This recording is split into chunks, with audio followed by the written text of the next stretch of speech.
This video is for somebody that wants to take control of their life at an early age. When I say control, I mean financially, I mean spiritually, I mean physically. Take control of your life so you can do what you want when you want. I know the title of this video says what to do in your 20s if you want to become financially free, but I think these 7 concepts work for anybody. And we're bringing it back. Stay tuned to the end for Maisie's joke of the day. If you don't know what that is, that's just me telling a terrible dad joke. My daughter's name is Maisie, so I'm going to tell a terrible dad joke at the end of this. I'm also going to tell you whether I think young people should go to college or not, give you my opinion on that. Without further ado, let's get rolling. These are the 7 things that you should do at a young age to set yourself up to become financially free.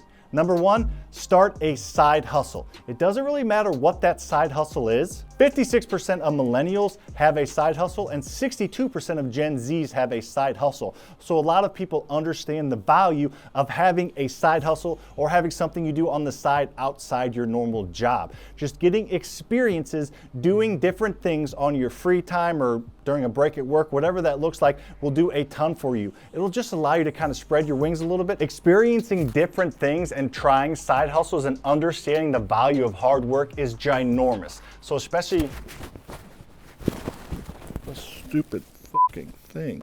Got my high quality mic here, lost the clip. Anyways, doing things when you're young and experiencing them, so you try different side hustles, do something that works, something that doesn't work, and just trying these experiences huge. This is a safe time to get into entrepreneurship. If you didn't know, the only way that I know to control your future and become financially free is become an entrepreneur. So starting these side hustles and starting a few different things while you're young, while it's safe. You usually don't have a ton of commitment. You maybe don't have a huge mortgage and a family and cars. Basically, starting a side hustle allows you to bring in more income and shows you the power of hard work and what you can accomplish. And it lets you kind of dip your toes into a few different things so that you maybe start a side hustle that eventually will become your full-time job, or that side hustle can be automated and somebody else can run it for you and it can be additional income, or it can just be a side hustle that you do for fun to make extra money. Just get started in a side hustle. Working for somebody else for 45 years is not gonna cut it, I promise, if you want to become financially free. So start working on some side things now.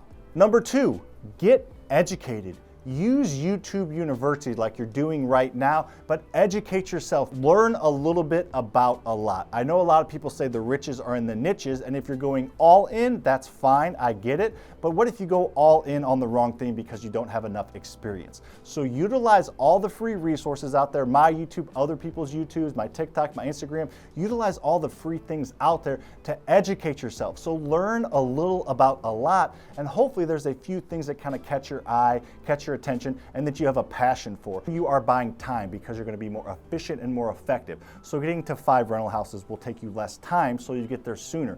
Think about it as buying time, because it's the #1 resource that you can't buy more of, but you can create more time if you're more efficient and effective by learning from other people's knowledge. Because I honestly believe if you can find the center spot where your passion, what you're good at, and what makes money, where they all meet, there's a little circle in the middle there. If you can find that, you will be extremely successful and you will enjoy creating wealth and enjoy creating financial freedom. Then after it's created, you'll obviously enjoy it even more, but you can enjoy the process. If you can find the center of those 3 things, it's called a hedgehog concept. It's from the book Good to Great by Jim Collins. Great book, love it, suggest reading. But if you can find that middle ground, you will enjoy what you're doing. And if you enjoy what you're doing, you will do more of it and you'll be more successful. Number 3, take risks, especially when you're young. Take risk now. As the great one Wayne Gretzky said, you miss 100% of the shots you don't take. So now is the time to take risk if you're younger, because you'll have more time to figure out what you want to do, pick up the pieces if it doesn't work out.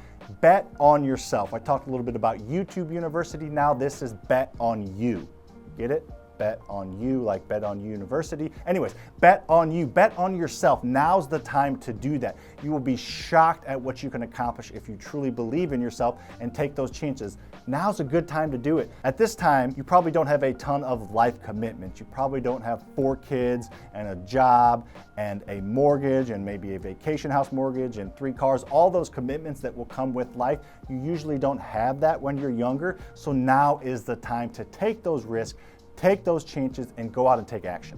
If you're enjoying this video and feel like you're getting something out of it, please hit that like button and think about subscribing. I'd appreciate it. Number 4, you're probably waiting for this one, is get into real estate. No, I'm not saying you have to be a full-time real estate investor, and that doesn't even have to be your long-term path if that's not what you want. That's okay. But you do need to get involved in real estate at some level. What I suggest doing is simply house hacking. And what house hacking is, you buy a single-family house, a duplex, a two-family, a three-family triplex, or a quadplex, or a four-family. So you buy one of those, and then you rent out the extra space to other people, friends, or just general tenants. However it looks and whatever you're comfortable with, buying a property, 1, 2, 3, or 4 unit, and renting out the extra rooms or the extra units to somebody else will allow you to live, which we're going to talk about number 5, allow you to live cheaper because you won't have as much expenses because you're collecting rent on your house that you live in. Whether it be a house or a multifamily up to 4 units, you're going to be collecting some money. If you do a 3-unit or a 4-unit, you'll probably make a few $100, if not a few $1,000s a month,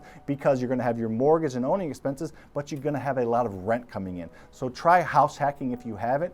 Give it a shot. It'll give you a taste of real estate investing. It'll give you a taste of being a landlord, and you may hate it and you may sell that and just live in your own personal house in the future. That's fine. I don't think that's probably going to be the case, but it might be. Regardless, you need to try to get involved in real estate because 90% of millionaires are created through real estate. So why wouldn't you want to jump on that bandwagon and do what most millionaires and wealthy people do, is invest in real estate?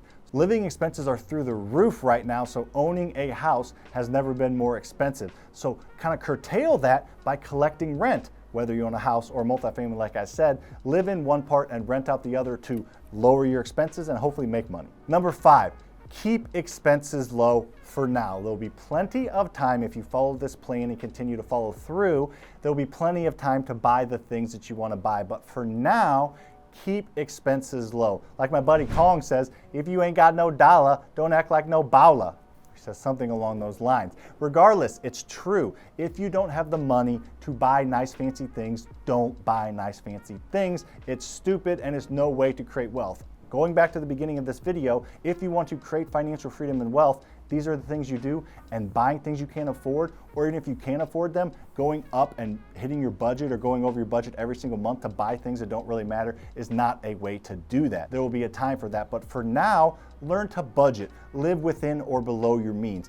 Budgeting will help you if you start a business. It'll help you for rehabbing houses. Whatever you do, living within a budget, having the discipline to set a plan and stick to that plan will help your credit. It will help many, many things. So just live within or below your means for now. For the short term, you might miss out on a few things here or there, but you will have the time to do whatever you want, whenever you want, a lot sooner than you think if you stick to this plan. Number 6, invest in your health. Now, you don't have to get up every morning at 4 a.m. and do a deadlift competition. I'm not saying that, but invest in your health and be mindful of your health. If you start to set habits and work on your mental health, your physical health, your spiritual health, all those things, if you work on those now, it will become second nature to you because, like it or not, every single successful person I know works on their health in some form of another. Some get up every day and go to the gym, that's fine. Some have a morning routine that they do affirmations, they pray, they write down what their goals are for that day. There's a lot of different things you can do, and honestly, it doesn't really matter.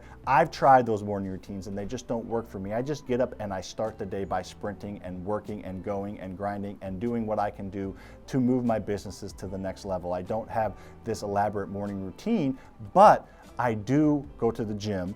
I do work on my mental health, and I do try to be as healthy as possible. Now, I enjoy candy, I do all that kind of thing, so I'm not saying you have to become like super strict, but just start to work on that and be mindful of that, because if you can start that now, when it's easier, and you can have a cheat day here or there because, you know, you're younger and your metabolism is probably a little bit higher, starting that now and just working towards that, it will be easier as you get older. So just getting in the habits when it's not as hard, and eating a little bit, unhealthy doesn't add 5 pounds to you the next day. Starting that now just will make it a lot easier. So work on that health now. Your future will thank you, and you'll probably live longer to enjoy that financial freedom that you're gonna have. Number 7, this one might throw you for a little bit of a loop, is to start out with a safe investment. I talk about real estate, financial freedom, all that kind of stuff, but having a safe investment every single month For example, if you're 20 years old and you put $200 a month into an index fund that gives you 10% return, whether it be an index fund, a mutual fund, I have a few custom whole life policies.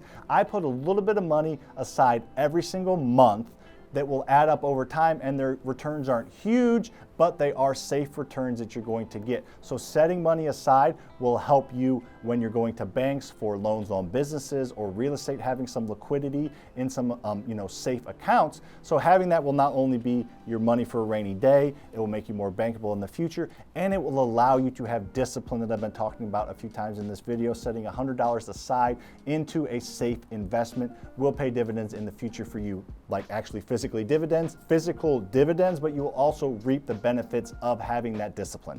That makes a little more sense. So those are the 7 things that I think you should start doing when you're young, in your 20s or before, to set yourself up. Whether you're 30 or 40, those are good things to do as well. Now, let's talk about should you go to college or not, and then Maisie's joke of the day. So I get asked all the time, should I go back to college or should I go to college if you're young? I have a decent sized following on social media, and a lot of them are younger, and they ask me, should I go to college or not? So my personal answer, not knowing your situation, my goal and my thought process for you to create financial freedom is to invest in real estate as soon as possible. So the easiest way to invest in real estate is to have a good job. So if you need to go to school, if you need to go to college, whether it be a trade school or a 4-year school, to get a good job, to then invest in real estate, if that's your path, if that's what you want to do, then by all means, go to college, get that good job, and start investing in real estate once you have a good, stable job. But if you can get a good job without going to college, and your end goal is financial freedom in real estate, then I don't necessarily think you have to. I think it more pertains to what is the best path to get you a good quality job that will make you bankable to buy real estate. If college is that path, do it. If you can do without college, that's fine. You'll get started earlier. Nothing wrong with that. All right, Maisie's joke of the day. What do you call a factory that makes okay products? A satisfactory. Get it? See you on the next one.